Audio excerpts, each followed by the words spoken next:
शेखोपुरा में खातून ने अपने आशना के साथ मिलकर अपने देवर को ही मार डाला। और फिर जो उन्होंने प्लानिंग की, जो उन्होंने उस खबर को छुपाने के लिए जो अपने उसने सोर्सेज इस्तेमाल किए, और ख़बर फिर भी कहते हैं ना कि जब भी कोई जुर्म हो जाए या फिर कोई कत्ल हो जाए तो वो छुपता नहीं, कहीं ना कभी वो सालों बाद निकल ही आता है। तो ये पूरी कहानी है क्या, और क्या इसने कैसे पूरी प्लानिंग की थी? अच्छा, ये खातून है, इसका जो शोहर है वो फैक्ट्री में मुलाजमत करता है, ठीक है, और इनका एक बच्चा है। जिंदगी जो है बड़े पुरसकून तरीके से गुजर रही है, और बंदे की एक माहाना इनकम, उसमें औरत को भी पता होता है कि मैंने इसमें गुजारा करना है, ठीक है, एक बच्चा है, ठीक है, पुरसकून जिंदगी होगी।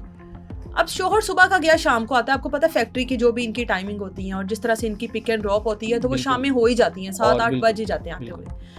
अब अकेला घर शैतान का घर, ठीक है।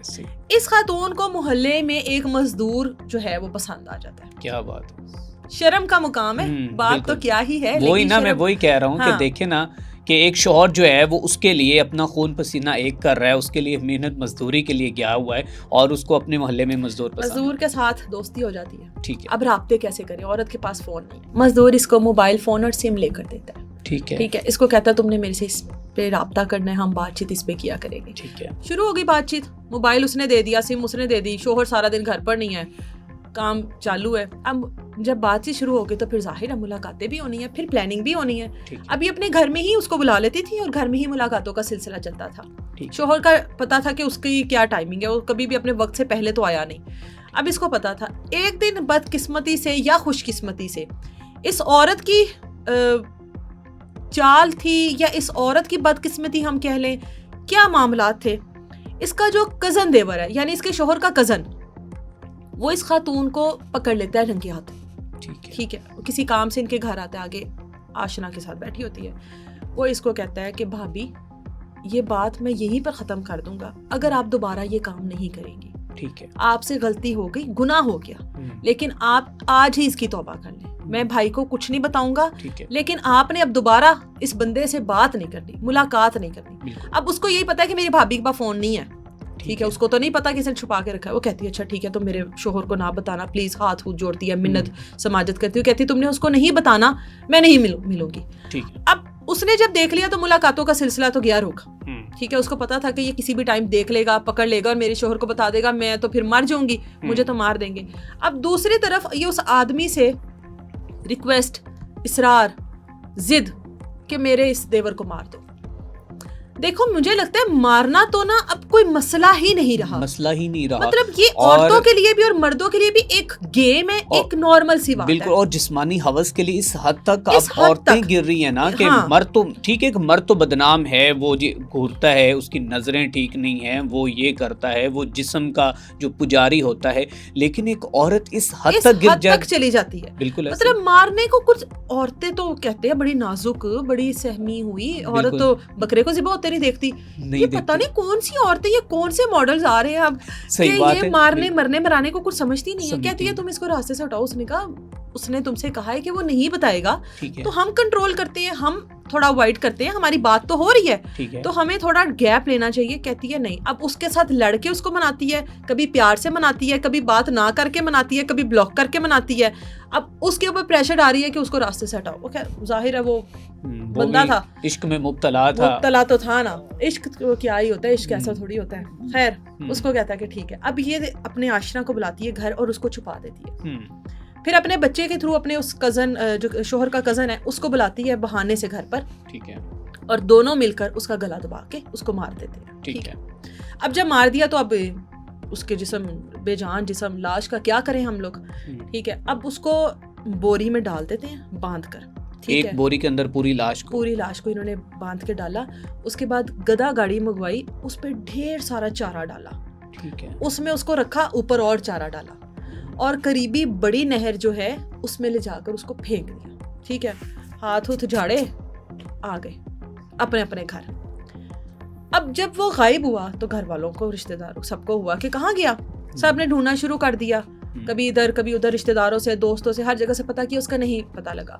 अगवा की FIR दर्ज करवा दी गई, पुलिस ने भी तलाश शुरू कर दी कि चलो बंदा गायब हो गया, ढूंढते हैं। कुछ दिन गुजरे, दिन हफ्तों में तब्दील, हफ्ते महीनों में तब्दील हो गए।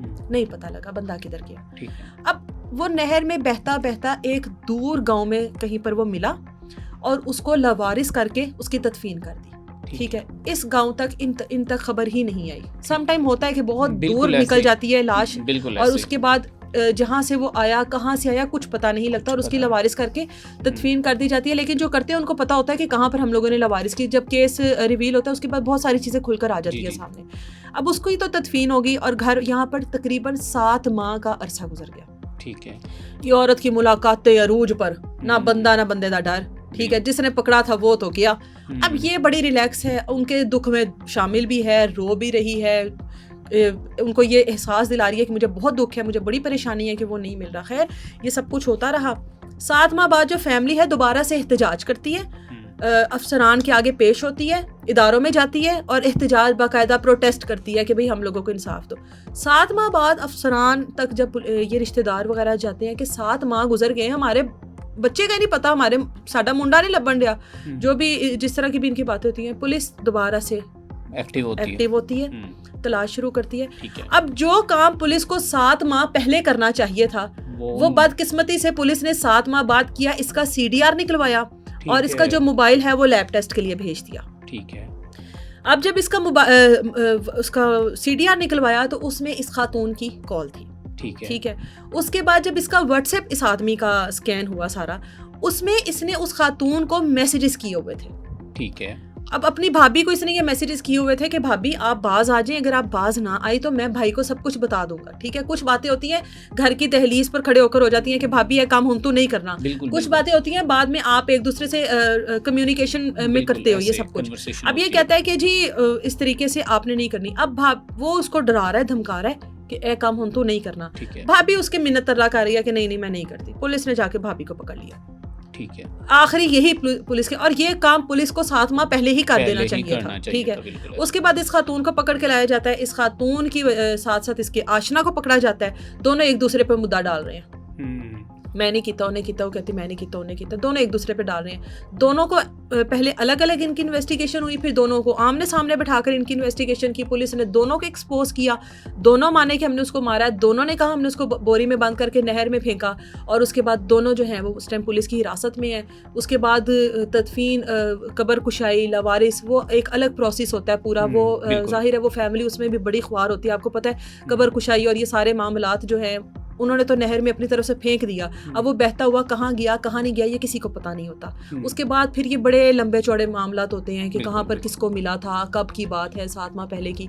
लेकिन कहीं कहीं पर पुलिस चंद मिनटों में, चंद घंटों में चीज़ों को रिवील कर देती है, कहीं पर पुलिस को बहुत अरसा लग जाता है। डिपेंड करता है पुलिस किसका कितना साथ देती है या किसी केस को कितना सीरियस लेती है, कितना प्रेशर लेती है किसी का, ये डिपेंड करता है पुलिस पर।